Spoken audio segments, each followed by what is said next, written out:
ॐ नारायणं नमस्कृत्य नरं चैव नरोत्तमं देवीं सरस्वतीं व्यासं ततो जयमुदीरयेत्।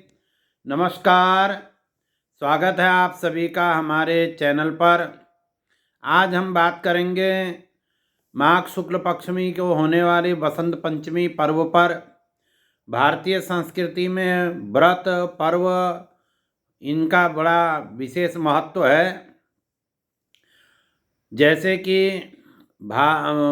माघ शुक्ल पक्ष की जो पंचमी है इसको बसंत पंचमी कहा जाता है और इसको श्री पंचमी कह के भी कहीं कहीं इसका उल्लेख मिलता है पुराणों में। तो इसी दिन से विद्यारंभ भी होता है। ब्रह्मवैवर्त महापुराण में प्रकृति खंड में इसका वर्णन करते हुए वेदव्यास भगवान कहते हैं, माघस्य शुक्ल पंचम्यां विद्यारंभ दिनेऽपि च पूर्वेहिनी समय संयमं कृत्वा तत्राहिनी संयतः शुचि। कि माघ शुक्ल पक्ष की पंचमी का दिन जो है विद्यारंभ करने का दिन है।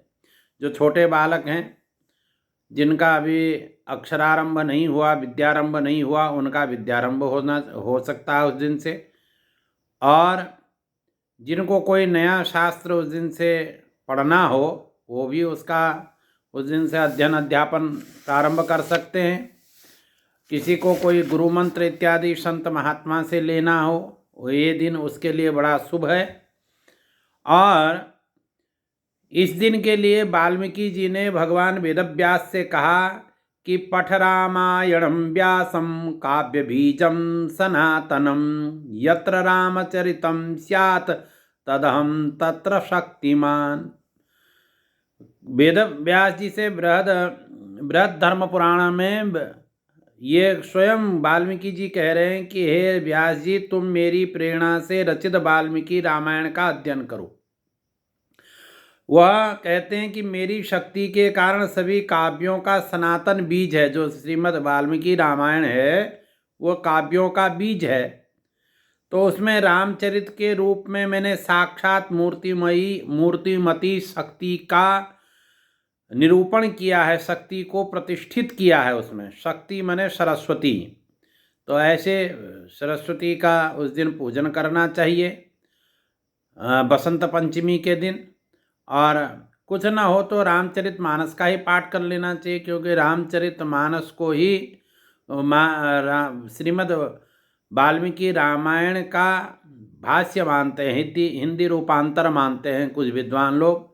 और है भी वह रामचरित मानस एक पूरा अपने में एक मंत्र है, तो उसका पाठ करें। जिनको वाल्मीकि रामायण पढ़ने में असहजता हो रही हो, क्योंकि वो पूरा का पूरा संस्कृत में है, तो उसका पाठ करें। रामचरित मानस का पाठ कर लें उसकी जगह।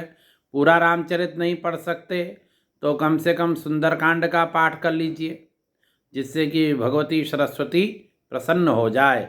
तो उस दिन सरस्वती का पूजन करें और बसंत पंचमी का हर्षोल्लास से उस दिन उसको मनाएं। उसी दिन से एक प्रकार के होली का भी प्रारंभ धीरे धीरे अब ये हो जाता है उसी दिन से। तो होलिका का भी गायन वादन जो उस दिन से होता है। इस दिन से श्रृंगार की जो होलियां हैं, जो संगीत शास्त्र के मर्मज्ञ हैं, श्रृंगार की होलियां गाना यहाँ से वो प्रारंभ कर देते हैं। तो श्रृंगार की जो होलियां हैं यहाँ से प्रारंभ होंगी। और सरस्वती का पूजन करिए।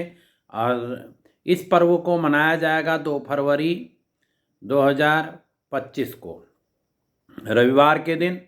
यद्यपि कहीं कहीं इसकी चर्चा भी चल रही थी कि यह 3 फरवरी को मनाया जाएगा, परंतु 3 फरवरी को पंचमी है ही नहीं। प्रातःकाल से षष्ठी तिथि है उदय व्यापिनी, और ये इसलिए इस 2 तारीख को ही बसंत पंचमी का पर्व मनाया जाएगा और मनाना ही चाहिए।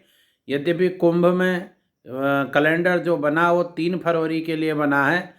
किस कारण से बना, ये तो कुंभ के जो आयोजन करता है, जिन्होंने कुंभ की तिथि को निर्धारण किया, वही लोग बता पाएंगे उनका कारण क्या है, उसके ऊपर उसके पीछे शास्त्रीय क्या उनका मत है।